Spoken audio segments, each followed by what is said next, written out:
So I feel like people are going to be like, what the fuck are good ass waffles? And Suman says, doing in a basement of some sorts. I don't even know where we are. I just became conscious again. Did you just get here? I just got here. I don't even know how I got here. I mean, it's amazing. Hello. There's cameras. Hi. Oh my God. There's people books. watching and books. My What are we head's doing? full of ideas too. I don't know what's happening. Are you coming online? I think so. Okay, because I'm like barely here. So I'm going to need you to guide me and lead me as I am lost. Okay. We're lost together. There we go. Oh my gosh. Where are we Okay, now I going? feel better. You know what? I don't know. I feel like we just like figure it out as we go. I like it. Yeah? Yeah. What would you call that if we were going somewhere and we didn't know where we were going to go? I would say, welcome to No Destinations. Love that. So if you are tuned in, you are on this journey with us. This is No Destinations with Suman Wffls. And we are bringing you a podcast that goes everywhere at once and nowhere in particular. This is a way for us to share our own personal growth journeys, what's worked for us, the best answers we got right now to the problems that we all face as human beings in these crazy times of ours. And to set it off, Oh, I love it. I have a quote that I think is, indicative of the journey that we're going to take y'all on over the course of this podcast. So this is from Consolations by David White, which is an amazing collection of essays. And this is on the word close. Our human essence lies not in arrival, but in being almost there. We are creatures who are on the way, our journey a series of impending anticipated arrivals. Human beings do not find their essence through fulfillment or eventual arrival, but by staying close to the way they like to travel, to the way they hold the conversation between the ground on which they stand and the horizon to which they go.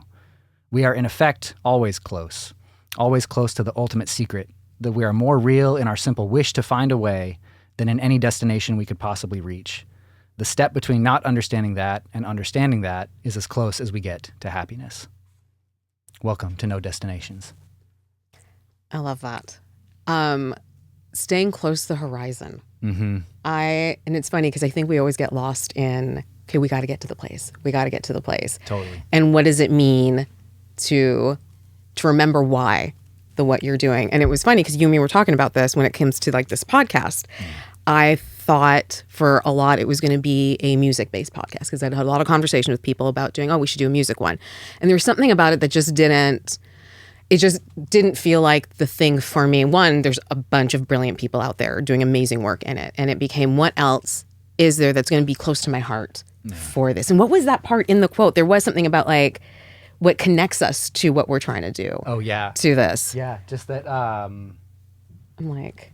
our human essence lies not in arrival, that part? But yes. Yeah, the anticipation is part of our essence. What we're connecting to. And so during this time, as I've been doing some of the music stuff, there was also this part in my personal life, and I've shared some of the stuff in my social media posts that kind of resonated with people. But I felt like the universe had a very obvious way of talking to me in that I don't think I understood how far I'd come in my journey. And brought to me a person that was also a Scorpio who was very... Suman's a Scorpio, if you didn't know. Yes, if I don't talk about it energy. enough. And who was essentially me. I don't want to say an unhealed because it feels like I'm not the person to place that judgment on somebody. But watching them do things where I know I kind of existed in a place of where maybe I wasn't as honest or I wasn't truly connected to, I think, myself versus a version of me that I wanted to kind of present. Yeah. And so watching that come into my life was really interesting because I was like, oh, I can be your spoiler alert. Yeah. Don't do that. The reason why you might be dealing with anxiety or depression or all these other things are related into some ways in the ways that we are.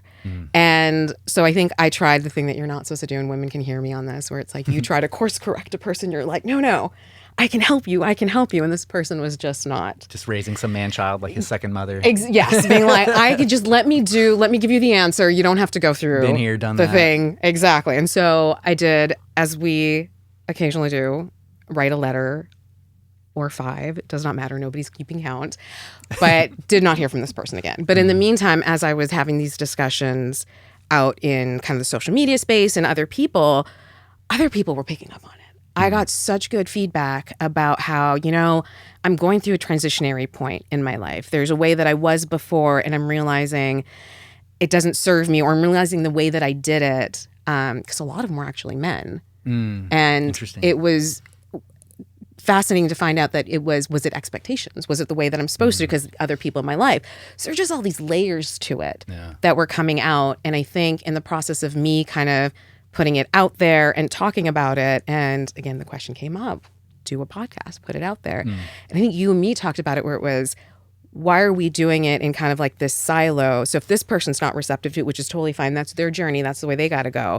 But if there are other people who are willing to kind of hear or have these discussions with us, because it's also not one-sided, what would that look like? And so as I'm going through this, I see you posting quotes and books, and I remember reaching out being like, give me your book list, give me your quote list. And I was like, hey, Wffls, are you interested in talking about an idea that I have?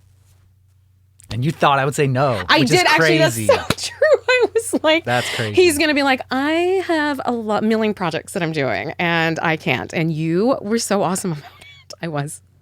It was just divine timing, though, Yeah.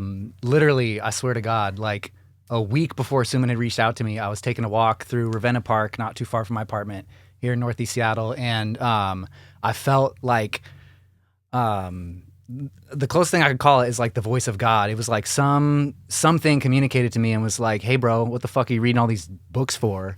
And you just go home and put them in your little journal, and, you get all these little bits of wisdom and lessons. You're not sharing them with anybody. What the hell are you doing? And I just felt that conviction on my heart of, hey, maybe, the stuff that's helped me can help other people too. But I was apprehensive about just hopping on my social media and pontificating about some, bookworm nerd shit, being some self-appointed expert on any of this shit when I'm as flawed of a human being as anybody. I'm a broke artist struggling to figure it out, like, am I some aspirational figure? I don't know. Right. But I know my journey, and I know how the ideas I've come across in a lot of these books or podcasts or et cetera, a lot of the stuff we'll discuss in future episodes, a lot of these ideas have changed my life for the better. And I wouldn't be the person I am today. I wouldn't be able to navigate what we're all going through collectively as well as I feel like I am, were it not for the wisdom I've gleaned from a lot of these things. So, when you reached out to me, it was just like, it was literally like God going like, here, do this, again, whatever higher power, whatever the universe, the synchronicity. It was just like, hey, you need a vehicle to share these ideas with the world. And you have no idea who this could reach or who this could touch. And then you reached out to me like literally a week later, and it was just like, I have to say yes to this, And it's interesting because I feel like both of us got hammered by something where it was like, all right, we've been doing these subtle nudges and they're not understanding it. So I think you said it was booming loud for you. It was. When it came through. For sure. And I'd smoked a fat joint before that walk. Hey. Like, it could be the drugs. I don't know. I don't know what it was, but I know I heard that voice. And I don't experience that a lot. Like, I grew up, somewhat religious, and I've always been a very spiritual person, but I don't have experiences like that a lot. Okay. I'm not super woo woo, like channeling. Like what's the message today? Like, it's rare. It was really a rare experience, which is why it affected me so profoundly. And I was like, there's something to this, And I think that hits for like a lot of people, because to your point, I'm in the same boat where I kind of went through my route of not a super religious person, and then spirituality kind of came in. But it is one of those things where we're all humans having a human experience. And so seeing myself in this person was interesting, because I was like, oh crap, what did I say? I was like, it's a two-way mirror, because I see him and me, but he only sees himself. And so it's interesting when we kind of look at each other and we're like, oh, we do have certain parts where I think if we're honest with ourselves in the things that we need to grow in the things, because I think it's easy for us to reflect on other people. And I found myself doing that a lot too, where it's like, oh, here's a shift that this person needs to do. What does that look like when it reflects back at you, and how are you doing it? And so whether you find it in books or you find it in conversations, because I haven't deep dive as far as you have, but just these little nuggets that you would pull out were just so impactful. And then I think people say this all the time, where you're like, a lot of this has been experienced before and talked about before. And it's finding the ways that like speaks to you and resonates with you to help you process that, because we're not alone. We're having a lot of these in the same ways. Totally. Yeah. And we're realizing in real time together as a society, or as subcultures in our society, like the ways that we've been conditioned to repeat these toxic patterns going back hundreds of years, thousands of years in some cases. And, we're reaching this level of crisis where we know that it's urgent, that we figure out a better way to do life as a human being, that this can't be it, you know? Yeah. And I think we're all clamoring for answers, and we're trying to find wisdom. And so many of the, you know, who are the civil rights leaders, who are the, you know, theorists of today that have credibility that haven't sold out, you know, or started playing the capitalist game and they're just trying to get a buck out of it too, you know. So, and the wisdom is out there and it exists and the path is there, but it's not being amplified because, you know, the owners of social media companies don't want this stuff amplified. You know, they don't want people to understand their power, understand that meaning isn't to be found in just consumption and, you know, status symbols and all this empty materialistic shit. You know, that doesn't keep the gravy train rolling, you know? So, and I think you're hitting on something that we'll probably end up talking in like future ones, but it does become these layers of what we were sold on that will make you happy and what progress is. And one of the things with like my learning for this was, you know, it's a man. And so I'm finding out who like taught him love, who taught him all these pieces. And didn't teach him. Exactly. You know what? Exactly that. I think that's usually what happens with men. So we aren't taught. Yeah. You know? And it started for me to be one of the things I have this idea that I have to be like this bad bitch. Where did that come from? And I have no issue with like how we build up kind of our boundaries and the things that we need to do. Independence, you know, autonomy, but there's power. marketing behind it. There is like this thing that disconnects us from the humanness of us all. And we all exist on sort of this like spectrum. And I always think about what is the thing that we're putting back in the bucket. I don't want it to be like, I'm not trying to delineate it in that way, but I do start to think of my actions, this person's actions, my friend's actions, where it's like, if we can contribute a thing to this world, we're either contributing it to sort of the good or the not so good. And am I taking? I actually called somebody, I was like a colonizer in a relationship because I was like, you're coming to a buffet and you're eating, but understand that this buffet feeds other people too. So how are we contributing to that? What does that look like? And I think a lot of this stuff, when we see it and we see each other as humans and the other pieces, you start to balance out like, what am I taking? What am I giving? How do we look at each other in that more symbiotic kind of way? Yeah. Yeah. I love that.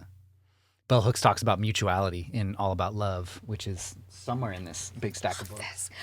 By the way, if there was a backpack here, you would see that he has an endless backpack of books, and it's magical. Yeah, it's like Santa's bag. It is, honestly. You're like, I have a book for that. And I'm like, this is perfect. All About Love by Bell Hooks. This book taught me how to love. You know, I've heard such in ways that I didn't know you hadn't read it yet. Yeah, I have not. Well, I tried to get it, and it was completely out. It was like backlogged. Yeah, on like Libby on the library app. Yeah. I love to hear that people are reading Bell Hooks. Yeah. More men need to read Bell Hooks, I think. You know, and she has a book called it's a hilarious title, The Will to Change. Is her book about men and masculinity and love. So I think that says a lot right there. But All About Love is just general for anybody. But, you know, I was fortunate to have a great family of origin that I grew up in. My dad was an amazing, and is to this day, an amazing male role model who was very affectionate and taught me, you know, so many of the lessons that I've maintained about love. And like he really set me on a good path. But, you know, just in our culture, and, you know, putting all that burden on any one man to teach their son or any one parent to teach their kids everything they need to know about how to have, you know, healthy human relationships in life. There's going to be some things that get left out, or, you know, or trauma cycles or whatever that they aren't even aware of that they're perpetuating. And this book really helped me unlearn a lot of toxic stuff that I'd learned that I didn't even really know was holding me back. And really helped me. It equipped me with a functional definition of love. I love that. I think that was really a big thing that clicked. But I brought it up because she has a whole chapter on mutuality, which is to her one of the kind of defining prerequisites of any loving relationship is mutuality. So it's that reciprocity of give and take, that level of equal exchange, fair exchange, and balancing each other's strengths and weaknesses, and having grace and compassion for people's flawed humanity, but not letting that be an excuse for, you know, what do they call it with a lot of what men do? It's weaponized incompetence. Yes. Something like that. Gosh, like, yes. Babe, I can't find it in the fridge. I don't know where anything is in the store. I can't go grocery shop. Like, you know, I don't know how to fold a fitted sheet. It's like, bro, go on YouTube, bro. You know, like there's levels to it. But But yeah, mutuality is so important, and that's something I think we're striving for in this podcast. I think that's something we can model as, co-hosts, as fellow travelers, is that the two perspectives and, our own journeys. And then, hopefully we can encourage people we can push each other on how we aren't, Yes. engaging or modeling that mutuality in our own lives, and then encourage y'all to explore that as well. And I think you brought up a really interesting point too, because you were talking about what you learned in the sense of any sort of toxic behaviors. And one of the things I found is being vulnerable and honest about that is so huge. Because I think there's a certain amount of shame of if I admit, because what I've told you before is I still can be an asshole, but it's way less. It's probably justified. It's like righteous anger now. You're Jesus flipping the tables in the temple. You're not just like... Talk to my family. They'll be like, no, I don't know what she's presenting to you. But that part, because I feel like there's this righteousness that we... Especially, a lot of the media and stuff that I see is this, especially for like consuming on podcasts of what women are supposed to. There's a lot of this perfectionism and this righteousness. And I'm like, well, what about if we're just flawed? What if we're just trying to find our ways? And then who's there to have the conversation? And I appreciate for the people that reached out to me, because I got all these DMs that were just so honest and raw. And it was amazing, because I was like, you're touching on something that like you feel like you have to DM and you have to say it quietly when you don't. But like I do get why, because what are other people in your group going to say about that when you're like, I fucked up. This is a thing that I did. Like you just honestly admitted something and talked about a way that you found your way back. And there's so many people who won't talk about it in that way. And it reminded me of a thing, because even with this person, I think that's why I'm like still like secretly cheering for him too. Because I'm like, you're going to find your way. He taught me about Reformation in a way that I didn't have. So, and I think we teach, like people have to come to your lives in a certain way to kind of teach you, like whether or not it's like in like a pretty package and you're like, oh, he's an amazing person and I learned it in this way. It wasn't a pretty package. Yeah. But I had very strict idea in my fixed sign sort of way of what it's like, you fuck up, you fuck up. But then he worked in a Reformation space, and understanding that in a little bit way, I was like, oh wait, what happens when we actually do give people a chance to grow and to heal? And it's going to be gross and messy. It's not going to look great.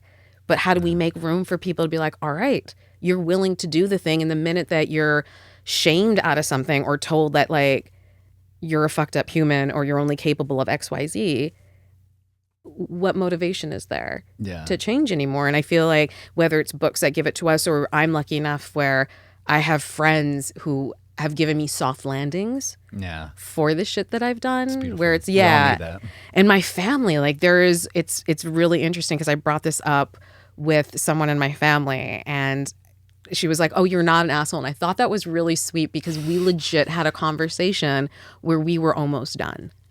Wow. But that talks to the growth, because she needed to make me feel better, that she had to like make sure that I didn't feel. And I was like, no, you don't have to do that. Like I can accept that part and then know like I've made these changes and now we're good, because I recognized how much I was hurting you and what I needed to kind of do. That's beautiful. So, but you took accountability.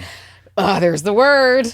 We need like a little thing. We're the ding, ding, ding, ding, ding. Accountability. That was it. Yep. That is such a huge part of it, to be able to sit and to know that like that is a thing you're going to take ownership of. Yeah. But yeah. Totally. I love it. I'm just sitting with that. I know. You dropped a lot of gems there. You did. Yeah. It's hard for me to even picture you in that low vibrational Suman, asshole Suman space. Just I know from a kid I was a little demon child. I like the way that my mom is just the way she'll tell stories. I was like, no, you can tell the stories. I need to remember. I need to remember who I was. But kids, we should all have infinite grace for kids. Yes. We're just like waking up with this consciousness, trying to figure out how the world works, how to be a human, And no impulse control and like no frontal all the lobe, things. Yes. None of that shit, So what do they always say? It's like kids are like, is it psychopaths or sociopaths until they start to get like the other thing, the barriers that come in that are like, no, that's incorrect. You can't go run around and do that. I hadn't heard that, but I think that applies for sure. And shout out to all the teachers in light of that. Raising these kids and teaching these mini sociopaths every day. Yeah. That's so funny. Yeah. So I think this kind of gives a taste too, a little bit of like the types of things that we're dealing with as we're processing the world. Like what do we contribute? Because I think on the macro, things look so daunting and so scary. But at the same time, like our little actions are either going to pull from it, like add to it or pull from it. It's like, what do we want to do in our little community? And I do hope if this is our little footprint here, if this is a thing that we decide to use our time and our skill for, is like, how do we have these conversations? And then we have a little place where there's feedback, where there's, here's a different way to look at it, or here's something that came up. And it's just like a forum where I think you brought it up, and I really love the way that you worded it, which was, we're not pros. I'm not a therapist. I'm just saying, here's my journey of the stupid shit that I did and I ran into. Totally. And here's what worked. And I'm going to mess it up. I'm probably going to say something on here and then come back later and be like, turns out I learned a thing. And definitely. I've, course adjusted for that. So I think it is. That's the hope for both of us, I think. And call us out. Yes. People out there, call us out in the comments. Slide us a DM. Say you're on some bullshit. Yep. Or show up at a show. Or, oh, that's cute. That's cute. How naive. Yes. Call us out. Yeah. Whatever it is, we welcome that. That's part of what this is all about. Well, speaking of different perspectives on things, should we move ahead to the idea of... Oh my gosh, I was just babbling. Yes, please. Our nugget of wisdom for this week, or our question? Yeah, let's do that. All right.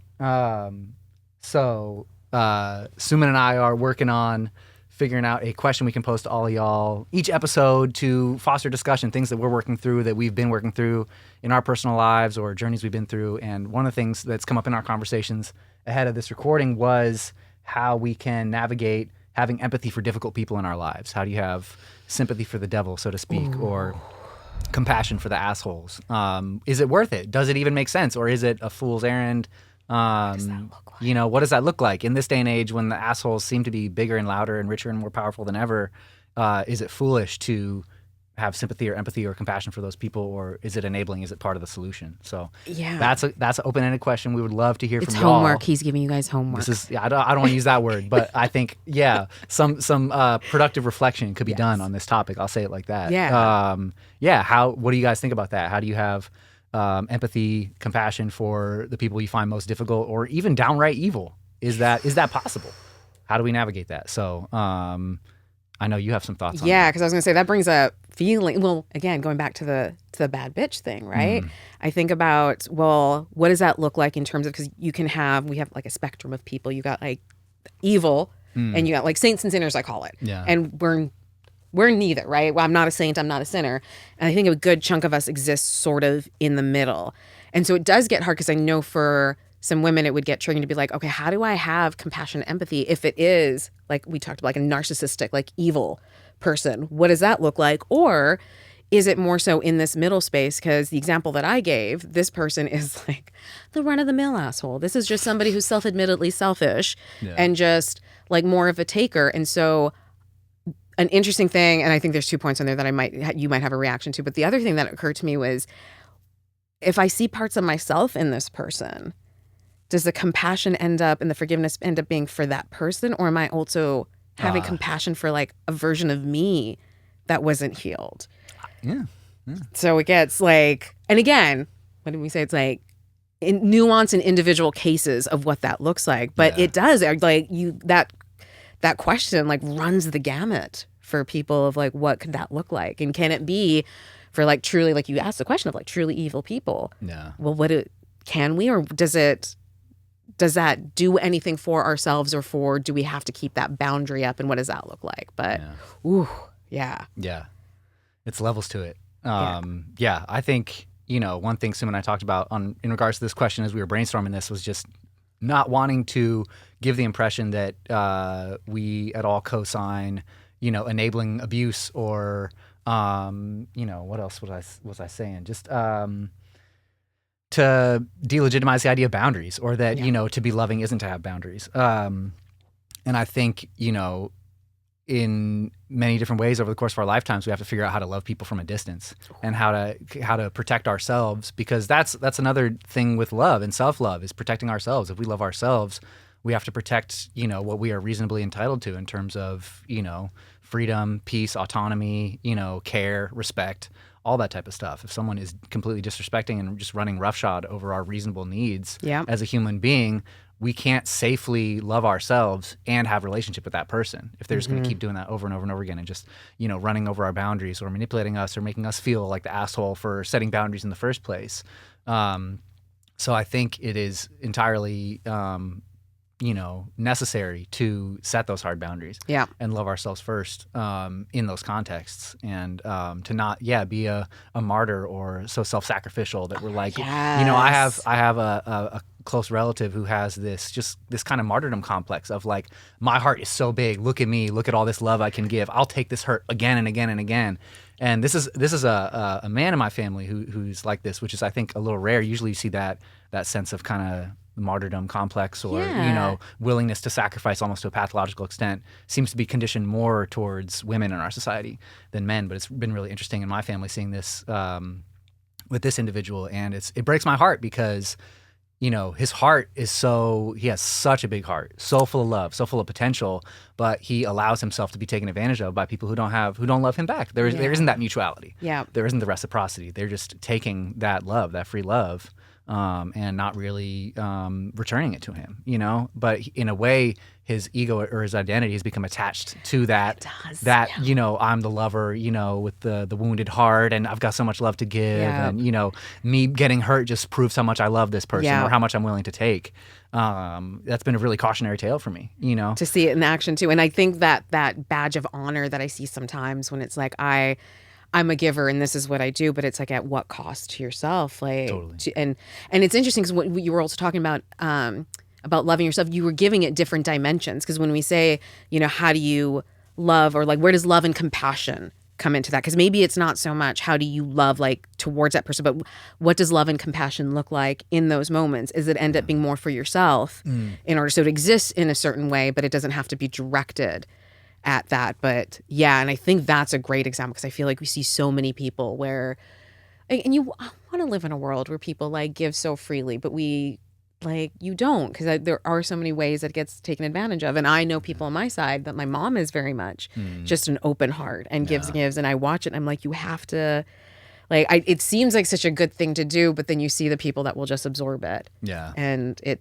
is finding you're not an endless source. Totally. Yeah, we could be depleted. We all feel that. I feel like in different ways, we feel those energy vampires, Yes. Like you were saying, what was that? How'd you put it? The colonizer in. Yes, the colonizer in a relationship. In a relationship, like that mentality. Yeah. Ooh, nice resources over here. I'm going to take some of this. And I don't have to give anything back. That's mine.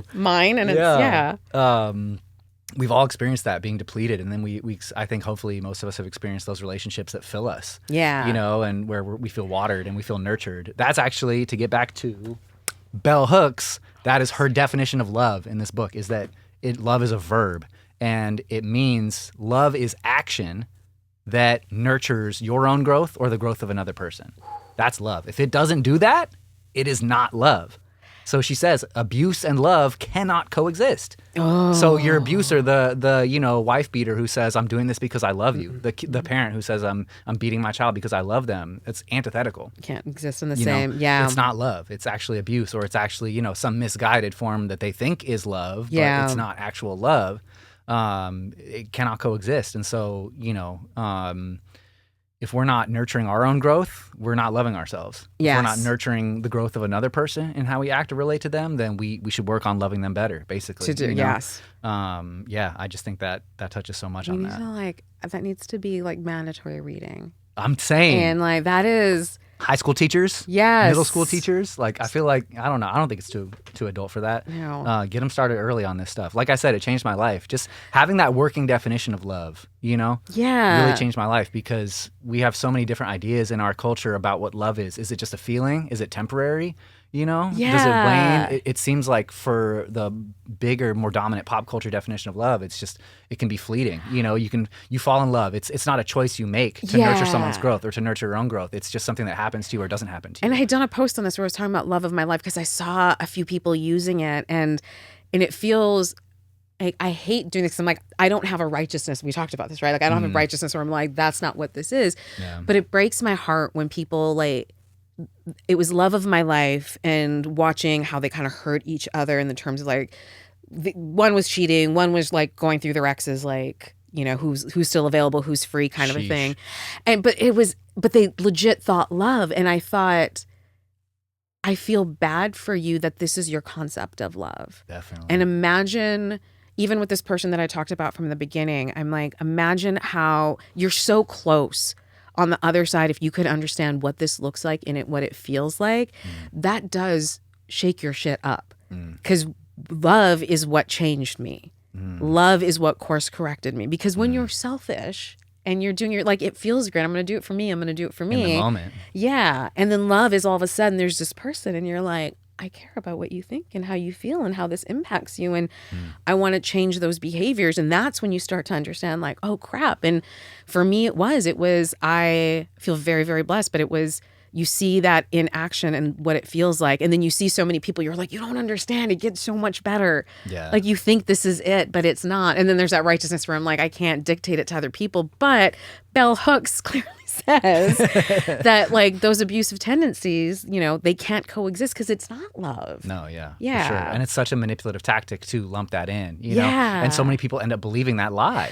That like, oh, he's, so many women who stay with abusive partners, feel like he loves me so much, It does, yeah. Because they see the care. Yeah. I think that's what they see. They see the lengths, or how worked up he gets about this relationship. Yes. And they see that, again, if we're defining love by feelings or emotions, then that's credible, Yeah. To say like, oh, he's just a man being a man. Oh, there's that testosterone. He's so passionate and cares. And it's like, that is not it. It's not hurt. the opposite of it. Yeah. And I think a lot of the fractures, again, it's like that macro, micro. It's like you see it on your day-to-day life, and then you understand all the ways that tallies up to like what you see in kind of the bigger space. We lack a lot of love and compassion. And it's not, again, we go back to, it's not just saying like you're going to give it freely to everybody and everywhere. It's like the nuance of it, but it is our contribution to it. Like I had to adjust and figure out, how was I taking? I was taking in ways that like was not reciprocative. It was not nourishing back. No. And so that accountability, that awareness, like all these things are so human. And to be able to talk about that and be like, okay, I need to learn. What does that look like? Like my heart goes out to this guy because I'm like, I don't think he has anybody to turn to. Yeah. To have that.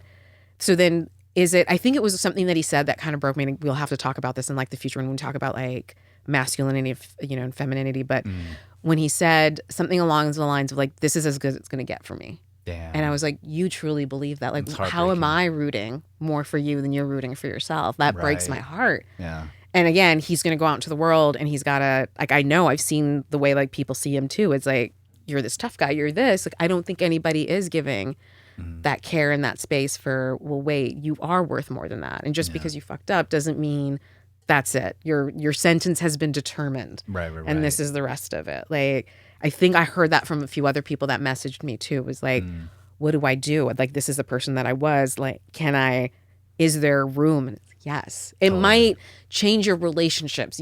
I think that idea that you get to go back and get everything back. And that's part of the journey, right? That's part of like you finding out, it's like, okay, these are things that were lost, but tell me you learned something from that. Tell me that instigated some sort of change. Yeah.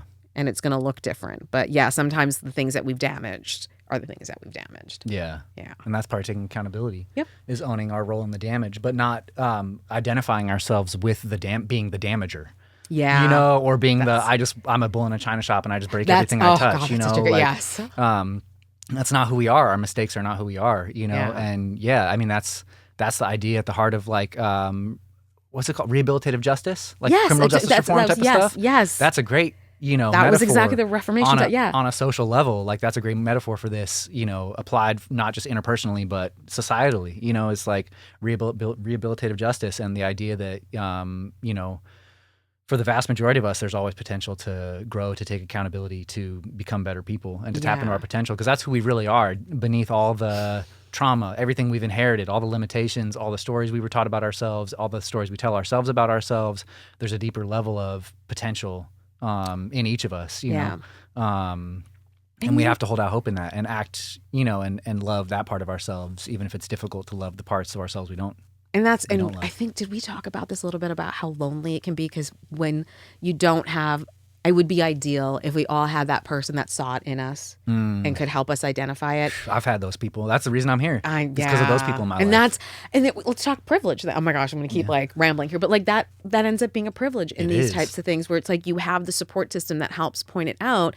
Because what I ended up seeing is when I see people who didn't, and we talked a little bit about like how lonely that journey can be when, there was somebody online who brought it up where he's like, I feel so alone. Because my friends are still on this path, I'm deviating for it. And how easy would it be to just be like, for the company, for the fact that I won't be alone, fuck it, I'm going to stay on this path, versus I'm going to have to break away from everyone and wait until I meet the people that are going to be vibrationally aligned. Because it might not happen and ends up being lonely. And being alone is hardest and things to do. But because it is a privilege to have some people in your court that are like, you got this. Totally. God, people I feel like don't hear that enough. Yeah, totally. You got this. For sure. Yeah, and I feel like our prisons in this country and around the world are filled with people who didn't have those people. Yeah. You know? Yes. Yeah. Any institutions, are filled with people that didn't have those guiding lights in their life, and that's another thing I personally hope to do through this podcast is like be that light for people, who don't have it. And just like just those, from the moment you started posting this stuff on social media, like you said, the response you got speaks to the need, and it speaks to like the vacuum that exists in our culture right now, and but the demand for it, the hunger for this type of stuff, and that's what frustrates me, just with how trivial so much of our discourse is, or our priorities, or what we talk about, or what we value, when it's like we all got this type of stuff going on, we all need this. And so much of how we spend our time or our money, our energy and resources, just distractions to avoid these conversations and getting deep. And even though this is the exact stuff that catalyzes us living our best lives, and this isn't going to be, and it's funny because exactly to your point, like a lot of the podcasts like that can get clickbaity because they say the thing that's very like, change your life in a 5-minute video. Click this sponsored post and you're enlightened. You're not a bad bitch if you don't do this. Like that's all we are inundated with is just sort of like, and I'm like, what did I tell? I told somebody, it was like, I'm not a bad bitch. This is what I really wanted to be. I am a caring bitch and occasionally a sad bitch. Like I am not, but like that's what's all out there. That's like gets all these views, and then I see the dynamic, it's the archetype. Of what's desirable. And then put it in the music, put it in all this, and like that's what you're supposed to be driven towards. And then the dynamics and the conversations that happens between men and women also are very sort of either like inflammatory or this. And it was just to your point, there was this lack because this might be for like a very small subset of people, but we're good with it because it's like, this is real. This is what we've been through. This is what other people, and if it helps one other person, great. Good enough. Yeah. Totally. To have these types of conversations. And I love that about you, like finding your footing in mentoring, because that was one of the things that I wonder is like, who's out there having these conversations? And I do see men in certain facets, especially in this community, trying to find ways to step up, especially when things have happened in the community, to be like, how do we like talk to each other? Who do you feel comfortable talking to? And I do think, like, I don't want to fall into like any sort of gender norms or what have you, but I do think that there might be a little bit more space and comfortability with like women to be able to do that. I think that's fair. Yeah. Very fair to say. And then with men, it's like, even if you open it, it's like to send that first message to say, I need help. That is so hard. That's almost impossible, I would say, And I've never been a particularly hypermasculine man, but that's almost impossible for me to do. It's almost impossible for me to ask for help. Yeah. Even now, see, that's the thing. As you're going through the journey, as you're doing these things, you still can't be. And Yeah. It's something I'm still working on and still trying to grow at. And I'm proud of myself for the growth I've made on that level. But I'm not there. Like, I still have so much growth to do, just in terms of like, I heard this it was in like a Twitter thread a couple years ago, just people discussing what real vulnerability is versus what we think vulnerability is. Ooh. And I haven't shared this with you yet. This is a gem. Someone said, they were saying something to the effect of like, we think vulnerability is going through something really tough, getting out the other side, and then sharing that experience with our friends or family. Oh, hey, I just went through this whole depressive episode, but I'm back. I'm back at happy hour, or hey, I'm back at game night. I'm here. Like, I made it through. That was tough. You want to hear about it? And real vulnerability is being in the middle of that depressive episode and saying, I am low right now. I really need help. Vulnerability is not going through something on our own, kind of languishing in solitude, like toughing it out, white knuckle, I got this, especially as a man. It's cool. I got this. I'm strong. bare knuckle through. Just me. I'm autonomous. I'm self-reliant. I'm independent. And then, I went through this experience. Look at how strong I am, but I'm still being vulnerable. I'm still sharing what hurt me.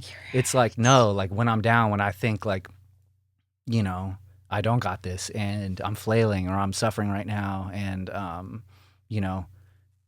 it's just, we put too much expectations on ourselves to do things alone, especially as men, and to just get through it. And real vulnerability is asking for help in that moment and not just struggling through it. And we're talking about sort of the roles that we play. And, as you're talking about it, I'm wondering about the times that I've checked in on people. Because I have this assumption, and I think this is my thing that I need to work out, is I do think that like men are not feeling like, I'm like, oh, you don't care. I say that way too often. You don't care. You didn't do this thing, so you don't care. Oh gosh. Another topic for the future was what? Stay tuned for that. Was if he...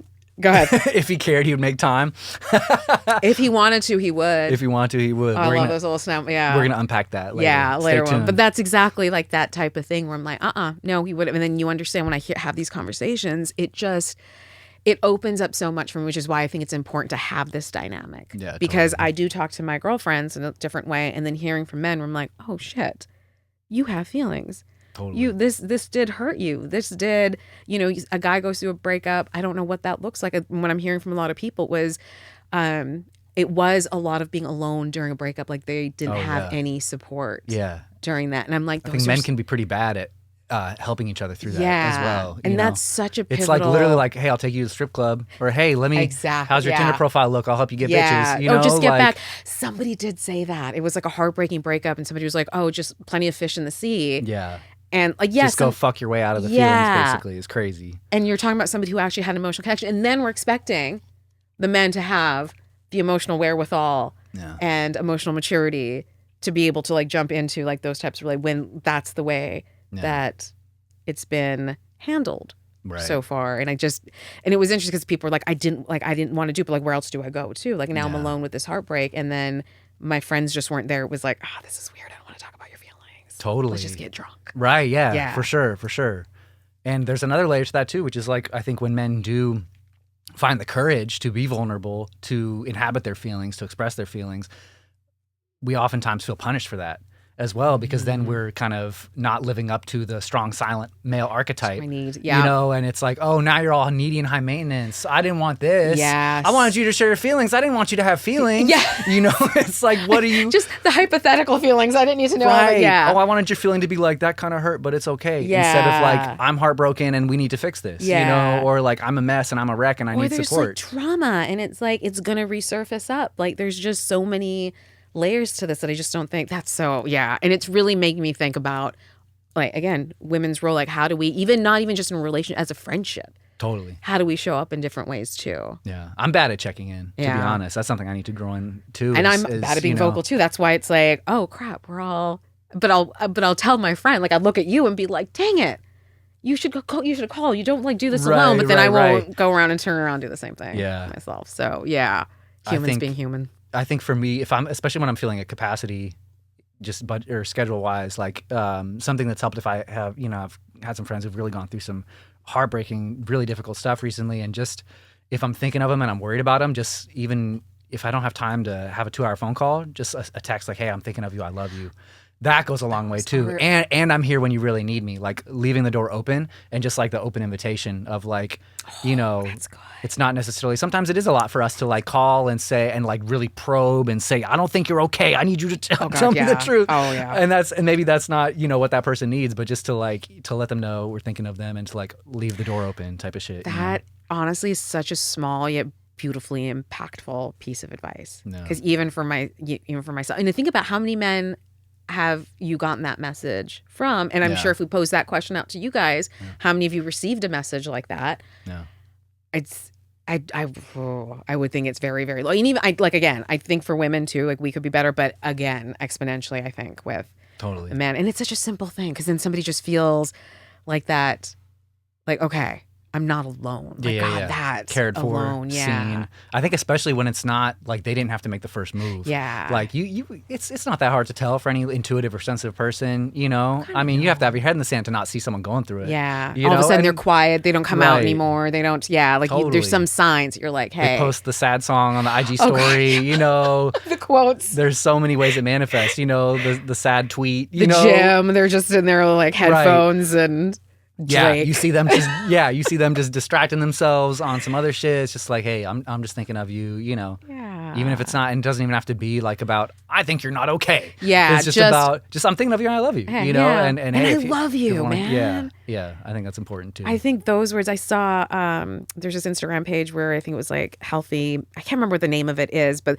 they're talking about taking some of that burden off of women. And how do we as men show up for each other? More affectionately. Yes. Thing, And there was one where the creator got all his homies together and had them call people in their life and say, I love you, and get the men's reaction. Oh, and I saw that. You reposted it, yeah, right? I did. And I loved that. It was beautiful because you saw the range. You saw the, shut the fuck up. Yeah, like, don't do wounded. that. And then like the person who like legit cried and was like, I didn't even know I needed to hear that. Like all those were legit and all those were okay. Yeah. The fact that the men were okay, that I said I love you and I got laughed at, like that's not a great feeling either. But it was like, okay, we'll have a laugh about it. So I just thought like that range was just so beautiful and here's how it could go. Yeah. But like it still was like you could tell the person who's not good at receiving, that's a whole thing. Totally. Am I capable of receiving? Yeah. Gotta unpack that. To the person who's like, I didn't expect to bawl. Okay. Yeah. Now we know a thing too. But I love that. Yeah.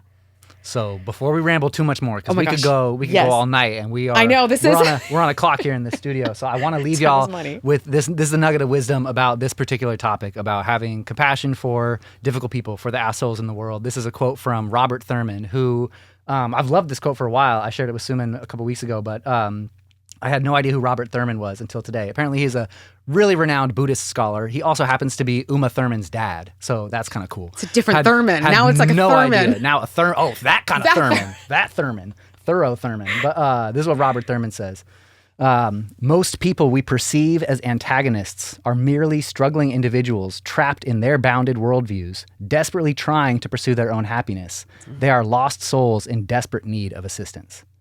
So that's something we'll leave y'all with to chew on today. But what would that look like for the folks we struggle with or have difficulty feeling compassion for or empathy for, is seeing how trapped they are and how miserable they might actually be pursuing their definition of success or happiness, what that looks like for them, inherited through so much trauma, so many backwards ways of living that were just passed down to them, and they're just repeating those cycles.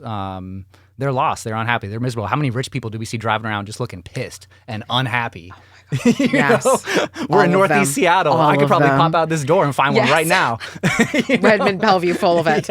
Laurel Windermere's right there. But no, lost souls. Man, lost souls got me though. In need of assistance. And bounded worldview. You know? That's a key idea too, is like, you know, what are we really working with in American like late capitalist American society? What are we really working with? You know, like Kendrick has a line on I'm forgetting which song it is, but I think it's Watch the Party Die, but talk about feeling for women. Like, look at these dudes nowadays. Women don't have much to work with, you know, type of shit. I'm blanking on which song it is now. It's an amazing line. I mean, we just repeat what we inherit, basically. You know, when we reflect that. And if we are inheriting the norms and values of a pathologically sick and fucked up society, you know, are we so shocked that we see that repeated in individuals that we come into contact with? And is it better to write them off completely as beyond redemption or reformation? Or, you know, is it better for all of us, for ourselves as well as for that person, to have compassion for them and for the suffering that they're experiencing, even if they're in some gilded McMansion? You know, are they really happy? We should have compassion for their suffering, I think, and realize that, you know, I think the new society that we all want to see, that we're striving for, post whatever revolution we desperately need, you know, that outcome would be better for those people as well. You know, so that was a little bit of a garbled. No, I love that. Yeah, gosh, especially because it gives you that range again of like what our compassion can do. It is, and it's like that work on ourselves where it's the extent to which we can do it, and why do I hold it back? Yeah, totally. Yeah, I love it.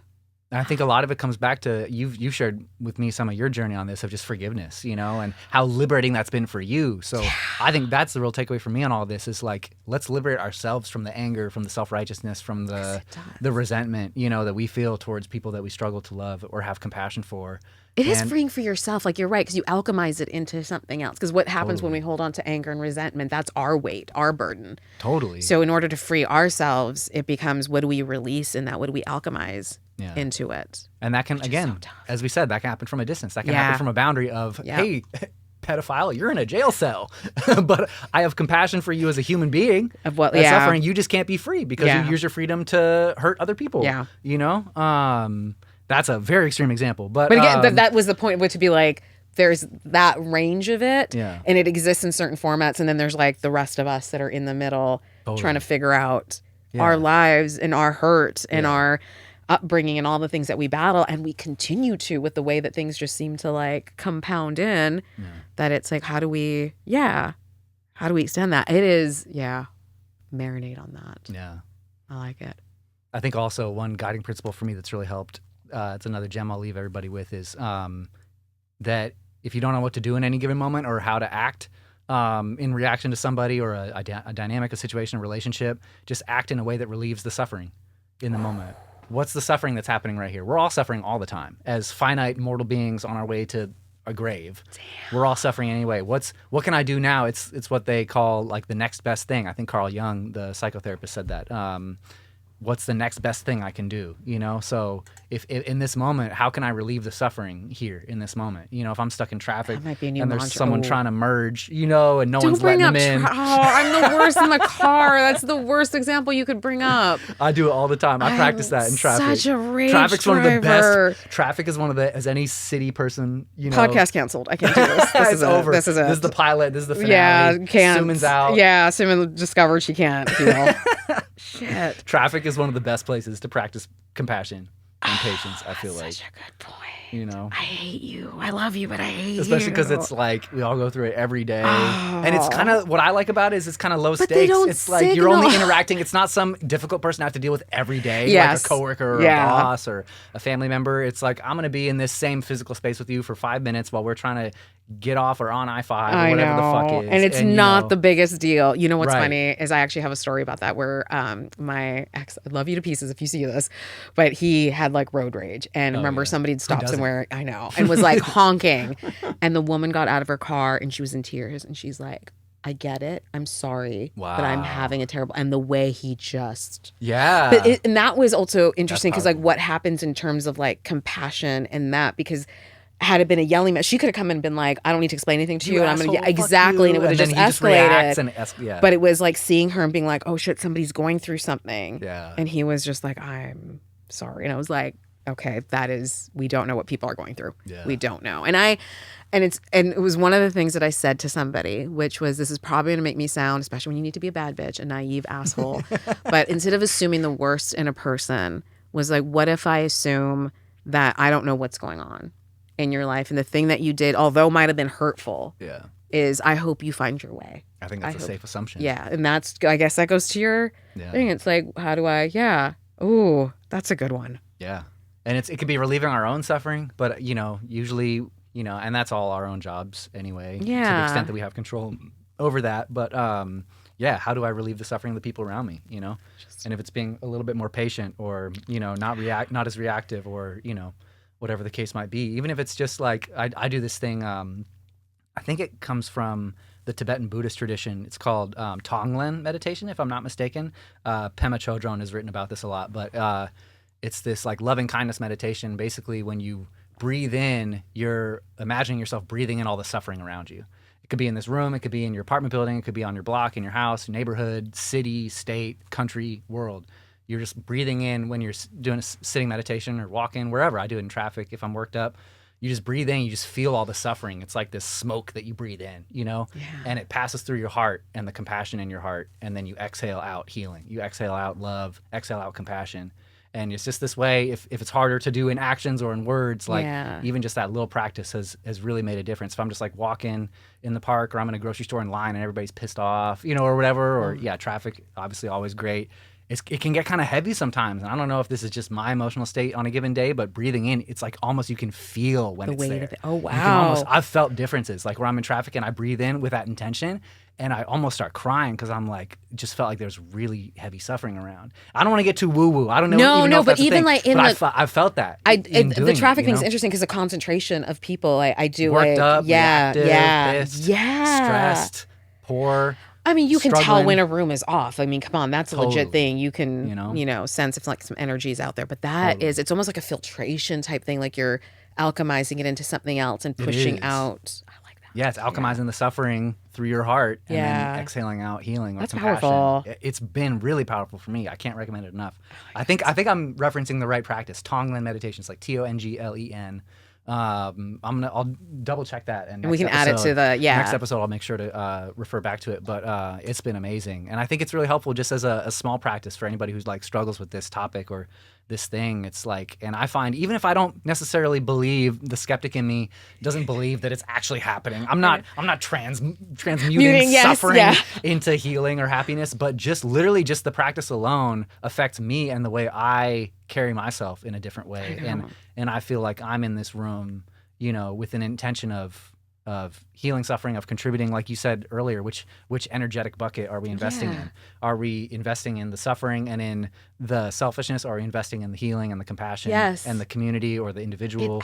It really adds up. And, this practice has been huge for me just in terms of a way to, it's grounding in your body too. So that's good. But just orienting your heart from feeling the suffering around you, being sensitive to that, and just engaging in a way to try to relieve that suffering however you can with your limited control. And just be like, I like the idea of just being audacious. Like the world is like on fire. Like just be audacious with this shit. Like fine, I'm going to try this thing that like might have some impact, or I'm going to believe that I can change the energy. Like I'm at that point now where I'm like, I have to, I think, just be delusional. I got to be a little delulu about, delulu. Because we're in a place where I think we just lack some of that, and it's not helping anything. So what's the worst case that happens if I just get a little delulu and think that I can like change the energy in a room, or I can do something and I can alchemize something, if not for anybody else, for myself. Totally. What's the worst thing that happens? And for the people that are like debating the asshole journey, it's like also that, like, give it a shot, see what's on the other side